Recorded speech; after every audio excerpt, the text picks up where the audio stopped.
بیان کیا جاتا ہے کہ بنی اسرائیل میں ایک شخص رہا کرتا تھا جس کی بیوی بہت زیادہ حسین و جمیل خوبصورت تھی، جس پر وہ اسرائیلی بہت زیادہ فریفتہ تھا۔ چنانچہ اس عورت کا انتقال ہو گیا تو اس کو بہت بڑا دکھ ہوا اور صدمہ ہوا، اور وہ ایک مدت وہ عورت کی قبر پر بیٹھا روتا رہتا تھا۔ اتفاقاً اللہ کے نبی حضرت عیسیٰ علیہ السلام کا وہاں کے قبرستان کے پاس سے گزر ہوا تو انہوں نے اس شخص کو پریشان حال دیکھ کر اس کا سبب معلوم کرنا چاہا۔ جب اس شخص نے اپنا واقعہ بیان کیا تو حضرت عیسیٰ علیہ السلام نے دریافت فرمایا کہ کیا تم چاہتے ہو کہ اس عورت کو تیرے لیے زندہ کروں؟ اس نے عرض کیا کہ حضور یہی تو چاہتا ہوں۔ چنانچہ جب حضرت عیسیٰ علیہ السلام نے اس قبر کے مردے کو آواز دی تو قبر سے ایک حبشی مفتی غلام کے ناک کے ندوں اور جسم کے دوسرے سوراخوں سے آگ کی لپیٹیں اٹھ رہی تھیں۔ حضرت عیسیٰ علیہ السلام کو دیکھتے ہی غلام نے کلمہ پڑھ لیا۔ اسرائیلی نے یہ دیکھ کر عرض کی کہ حضور مجھ سے غلطی ہو گئی ہے، میری بیوی کی قبر تو دوسری ہے۔ یہ سن کر اللہ کے نبی حضرت عیسیٰ علیہ السلام نے حبشی کو حکم دیا کہ تم اپنی قبر میں واپس ہو جا۔ وہ مردہ ہو کر گر پڑا اور اس کی قبر کو مٹی سے چھپا دیا گیا۔ حضرت عیسیٰ علیہ السلام نے اس قبر کی جانب توجہ فرمائی اور حکم دیا، اے صاحب قبر! اللہ کے حکم سے اچانک قبر پھٹی اور اس سے ایک عورت سر سے گرد جھاڑتی ہوئی باہر آئی، جس کو دیکھ کر وہ شخص بولا، یا روح اللہ، میری بیوی یہی ہے۔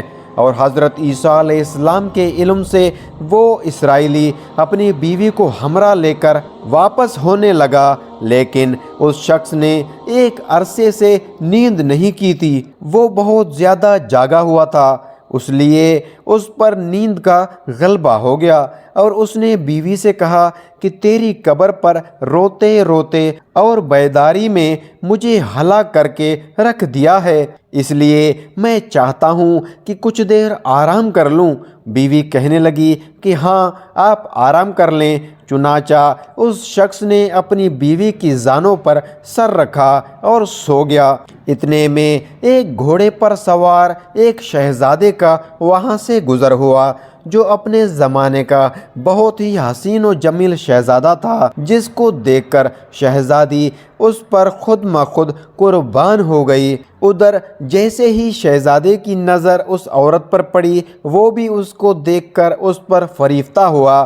عورت کی خواہش پر اس کو اپنے گھوڑے پر بٹھا کر لے گیا۔ اس کا شوہر جب نیند سے ہوا بیدار تو دیکھا کہ یہاں تو کوئی نہیں ہے، اور اپنی بیوی کو نہ پایا تو وہ نہایت ہی پریشان ہوا اور اس کے ملنے کی تدبیر سوچنے لگا، اور اس کے قدموں کے نشان پر چل کر اپنی بیوی کو تلاش بھی کر لیا، جو کہ شہزادے کے پاس پہنچ چکی تھی۔ اس کو دیکھ کر اس شخص نے شہزادے سے عرض کیا کہ یہ تو میری بیوی ہے، آپ اس کو چھوڑ دیجئے۔ اس شخص کا بولنا تھا کہ عورت نے کہا کہ میں تیری بیوی بالکل نہیں، شہزادی کی لونڈی ہوں۔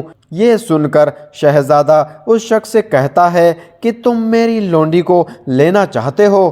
وہ کہنے لگا، اللہ کی قسم یہ میری بیوی ہے جس کو میرے سردار حضرت عیسیٰ علیہ السلام مرنے کے بعد میرے لیے دعا کی ہے۔ اب یہ گفتگو ہو رہی تھی کہ اتفاقاً حضرت عیسیٰ علیہ السلام بھی وہاں تشریف لے آئے، جن کو دیکھ کر وہ آدمی کہنے لگا، یا روح اللہ، کیا یہ میری بیوی نہیں جس کو آپ نے میرے لیے زندہ فرمایا؟ حضرت عیسیٰ علیہ السلام نے فرمایا کہ ہاں یہی ہے۔ یہ سن کر وہ عورت کہنے لگی کہ یا روح اللہ، یہ شخص جھوٹا ہے، میں تو اس شہزادے کی لونڈی ہوں۔ اللہ کے نبی حضرت عیسیٰ علیہ السلام نے فرمایا، کیا تو وہ عورت نہیں جس کو میں نے اللہ کے حکم سے زندہ کیا؟ عورت نے کہا، یا روح اللہ، بخدا میں وہ نہیں ہوں۔ حضرت عیسیٰ علیہ السلام نے فرمایا، جو جان خدا کے حکم سے میں نے تجھے دی ہے اس کو واپس کر دے۔ یہ سنتے ہی وہ عورت پھر مردہ ہو گئی، زمین پر گر پڑی، اور حضرت عیسیٰ علیہ السلام کہنے لگے کہ جو ایسے آدمی کو دیکھنا چاہے جو کافر مرا تھا وہ زندہ ہو کر ایمان لایا تو اس غلام کو حبشی دیکھ لے جو پھر ایمان کی حالت میں مرا ہے، اور جو کوئی ایسے شخص کو دیکھنا چاہے جو مومن مرا تھا پھر اللہ نے اس کو زندہ کیا اور پھر وہ کافر ہو کر مر گیا تو وہ اس عورت کو دیکھ لیں۔ اس واقعے کو دیکھ کر اس شخص نے قسم کھائی کہ اب کبھی نکاح نہیں کروں گا، اور میدانوں کی طرف نکل گیا جہاں اللہ تعالیٰ کی عبادت میں مصروف رہ کر اسے موت آ گئی۔ تو میرے پیارے دوستوں، جو عورت حضرت عیسیٰ علیہ السلام کے ذریعے اللہ کے حکم سے عورت زندہ ہو گئی تھی، اس کا ایمان اسی وقت ختم ہو گیا جس وقت اس کے سر پر محبت کا بھوت سوار ہو گیا، اور پھر وہ گناہ کی طرف مائل ہو گیا۔ انسان جب کچھ کرنے کے لائق نہیں رہتا تو اس کو صرف اللہ یاد آتا ہے اور کچھ نہیں، اور جب پھر اس کو تھوڑی سی صحت عطیاتی ہوتی ہے تو وہ سب کچھ بھول کر یہی سمجھتا ہے کہ میرے سے اوپر کوئی نہیں، جو ہوں صرف میں ہی ہوں۔ تو میرے پیارے دوستو، آپ لوگوں نے کہیں لوگوں کو دیکھا ہوگا کہ وہ ایک قیمتی لباس پہن کے سب کچھ بھول جاتے ہیں کہ یہ عزت اس کو اللہ نے دی ہوئی ہے، اور پھر وہیں اللہ کے لیے ان کے پاس ٹائم نہیں ہے۔ رات کو 12 بجے سوتے ہیں اور پھر دن کو 12 بجے اٹھتے ہیں۔ ان کو یہ بھی معلوم نہیں کہ یہ جو نیند نصیب ہوئی ہے ان پر اللہ کا شکر کیسے ادا کریں، اور جو 5 وقت اللہ کا قرض ہم پر دن پہ دن بڑھتا جا رہا ہے اس کو اتارنے کے لیے وہ کبھی نہیں سوچتا۔ مگر افسوس، اس کا کسی پر تھوڑا سا پیسوں کا قرض ہو تو وہ ایک دم پگلا جاتا ہے کہ میرا قرض مجھے واپس دو، نہیں تو میرا بہت نقصان ہوگا۔ لیکن قرض نماز کا ہم پر بڑھتا جا رہا ہے، اس کے بارے میں نہیں سوچتے۔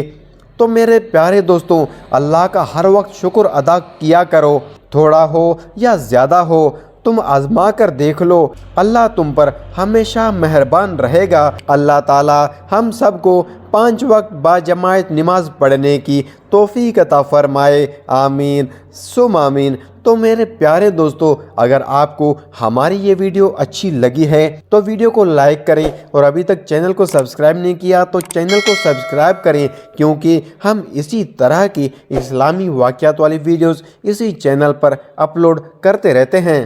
اگر اس ویڈیو کے مطابق آپ کے دل میں کوئی شکایت یا شکوہ ہے تو ہمیں اس ویڈیو کے نیچے کمنٹ کر کے ضرور بتائیے گا۔ انشاءاللہ ہم کوشش کریں گے کہ آپ کے کمنٹ کا جواب ضرور دیں گے۔